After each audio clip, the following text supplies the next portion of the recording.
Sometimes fragrances don't live up to the hype, okay? But these here do. These, for the most part, are big designer brands that rarely miss. Now, occasionally they do, and we could probably name a couple from each brand where they didn't do so well. But for the most part, they have it dialed in. They've been in the game for a long time.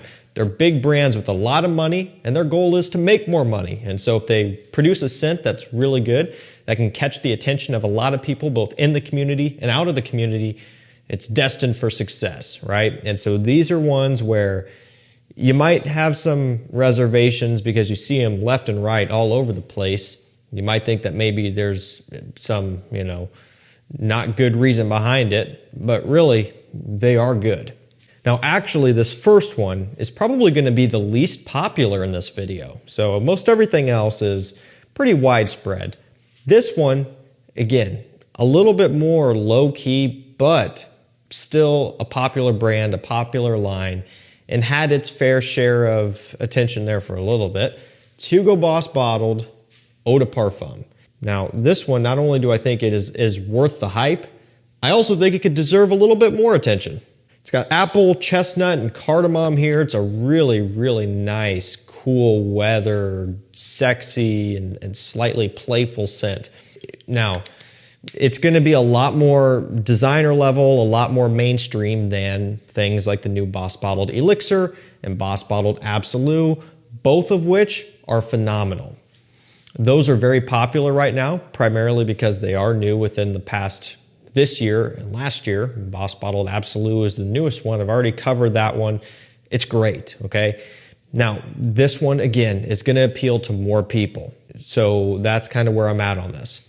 Those other two are also so new that it just kind of makes sense that they're in the limelight right now just because they're hot, they're fresh, and I do think they will continue to have a successful lifespan as long as they keep producing them, and especially once they hit discounters. But this one's been out for a little while. I think it's worth every bit of the attention that it's gotten, and in this rare instance, it's actually probably deserving of a bit more. All of these other ones coming up, they got enough attention. And this next one is the perfect example of that. It is Dior Sauvage Elixir.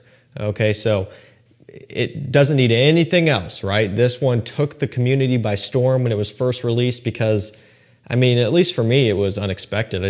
I hadn't even thought of a new Sauvage coming out, right? And then here we go, Sauvage Elixir. Not only that, but it was very expensive. Still is very expensive. Now, the good news is you can get it on discounters. So instead of being, whatever it is, 180 plus at retail for the 60 ml, now it's like, I don't know, 140, 150. Something like that. You can get the 200 mLs or you can get the 100 mLs for a bit more, which works out to be a better price per milliliter if you wanted to go that direction.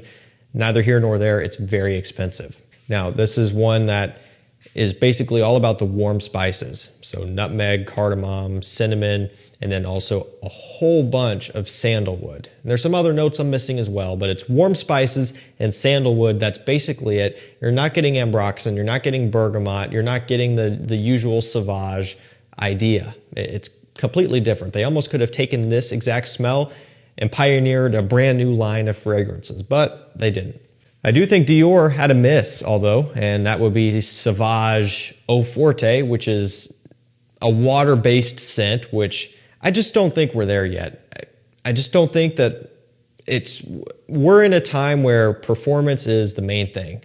What's the number one asked question anytime a new release comes out? How does it perform? And usually right after that is, does it get compliments? And so when you release a water-based scent that just can't live up to things like Sauvage Elixir and all of the other Sauvage fragrances, what do you expect to happen?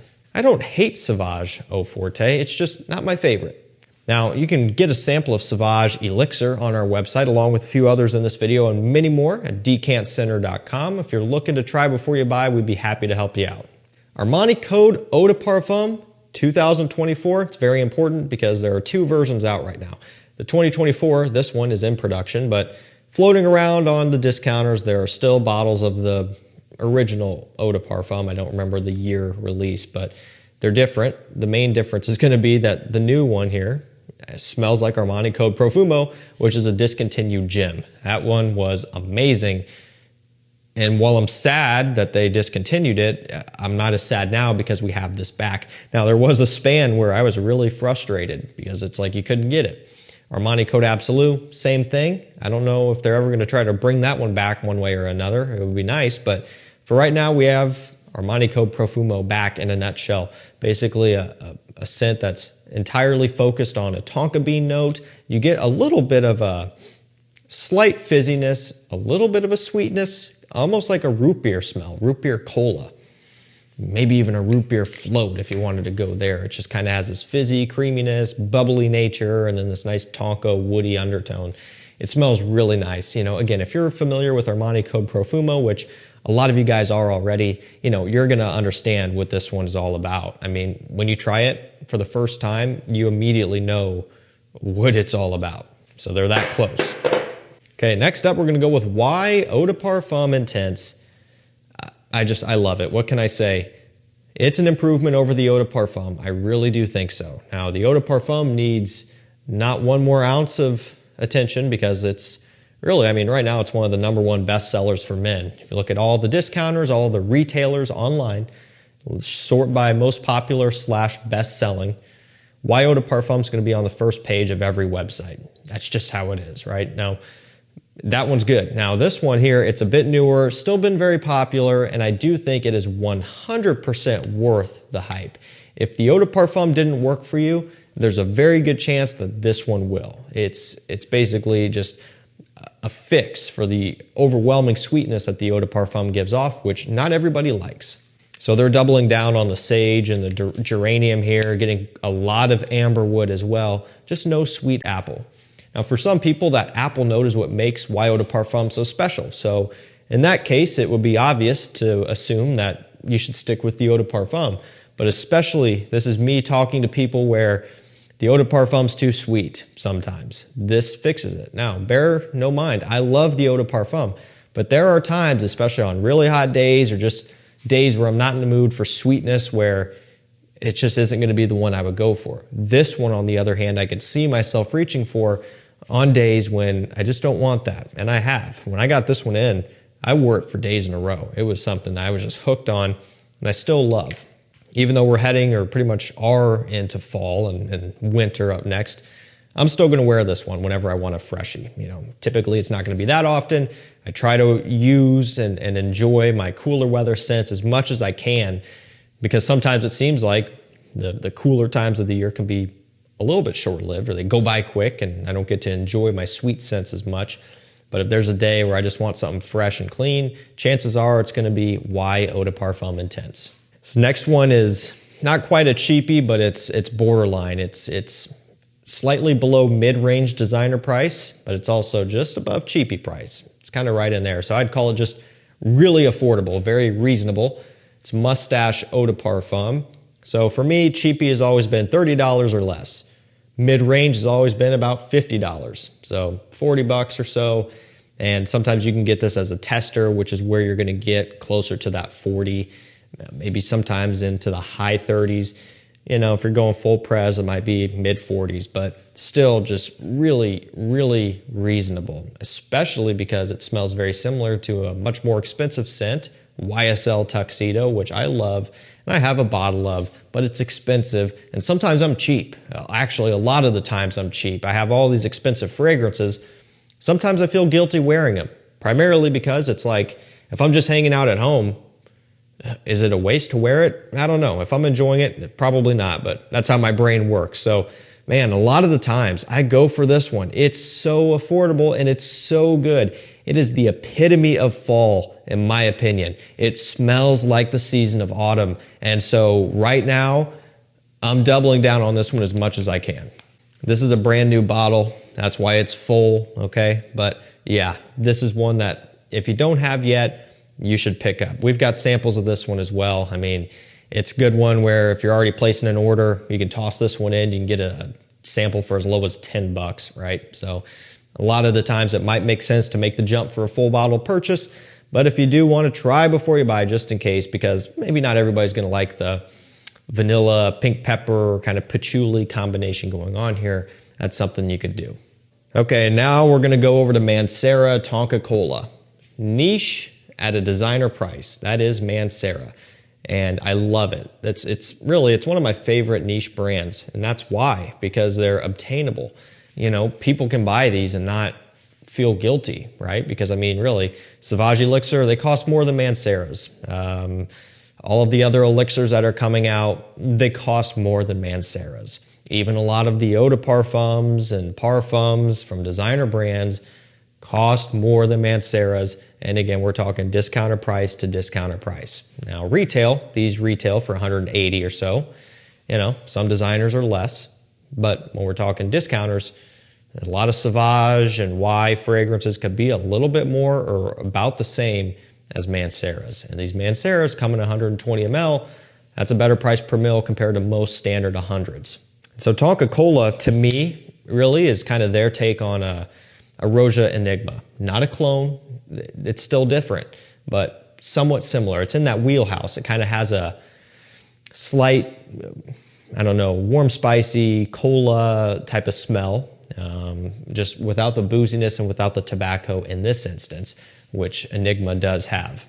But it does give you that impression. I've spent a lot of time with Enigma. It's a favorite of mine. It's one of the most classy scents that I own. It just smells premium and it makes me feel premium or high end when I'm not, which is cool. And this one, it gives off a similar thing, a little bit more playful though. So I've heard the comment that sometimes Enigma kind of smells a little bit old man or a little bit old.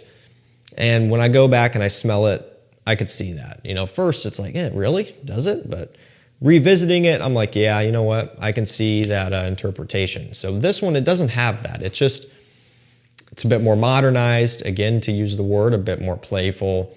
Has a little bit more of a focus on a cola smell. It's really fun to wear, really easy to pull off. It's affordable, it's a great performer, it's a good people pleaser, it's great for cool weather, and it's already pretty popular. You know, I think it's going to be a bestseller for Mancera. I don't know if it'll ever top Cedrat Boisé or, I don't know, Oud Lemon Mint, but I think it could be close. I think it could easily be in the top 5 popular best-selling Manceras at some point. It's going to take a while because those others have been out for years at this point, but I think over time it's going to work its way up. It's a really, really good release. It's one of their better ones. We're going to finish this video off with Le Male Le Parfum. So this one here really is going to be, well, I shouldn't say it's going to be, it's already been done. It was a step in the right direction. Now, I'm not saying that they weren't doing things properly. I mean, pretty much every Le Male fragrance is a hit, right? Take a look at the original, you know, needs no introduction. But then look at Ultra Male. That one was so polarizing, but yet it still rose to the top and was a hype beast, just all over the place scent for quite a while. Now, that one, it didn't touch to everybody because of how sweet it was. Then you take a look at Popeye, Superman, the fresh ones, and there's going to be some things in between that I'm missing. But this one, it took a step in the more mature direction, just kind of easing off that overwhelming sweetness from Ultra Male. And then they also took it another step further with Le Male Elixir and got off of that kind of young smell even more and went a little bit more mature with the tobacco honey mixture. So I think this one was kind of the catalyst where then they started to take a turn and they put out a couple really good ones that I think could reach more people. But this one has a little bit of iris, cardamom, a lot of vanilla, lavender, and of course tonka bean as well, which is just everywhere, right? So it's a little bit smooth, right? Still has the sweetness and has a nice spicy, kind of almost peppery kick from the cardamom, and then just a creamy iris underneath. It's not an iris scent, so it's not a Dior Intense or anything like that, but the iris is prevalent. You know, just like when you see Ambroxan, people think, oh, it's like a blue fragrance Sauvage, right? They just make that correlation. Not always the case. Same thing here. Just because there's iris, it doesn't make it an iris scent. It's a nice supplementary note, which works well with the rest of the blend, and it smells really nice. Really, really good stuff. I mean, man, every time I revisit it, it's like, it just makes sense. It is one that is worth having around. Discounters, it's 125 ml for just a little bit over $100, depending on just if it's in stock or not, because a lot of these do sell out. They're pretty high demand, and I don't think the gray market sourcing can keep up with the demand for a lot of these. So You might have to wait around a little bit, but it's worth it. Alrighty guys, that's gonna do it for me. Some popular fragrances that are 100% worth the hype, worth checking out. So I'll link all these down below to discounters if you're wanting to pick up full bottles. Always shop through discounters. There's no reason not to, right? Just make it makes sense. The more you save, the more you can buy more fragrances. And if you're on the fence about any of these, which a couple of these could be a little bit polarizing and expensive, like Sauvage Elixir, for example, we've got samples of these and many more over at decantcenter.com. We got some of the best prices in the game, free shipping, over $49, great rewards program, free sample with every order, all of that good stuff.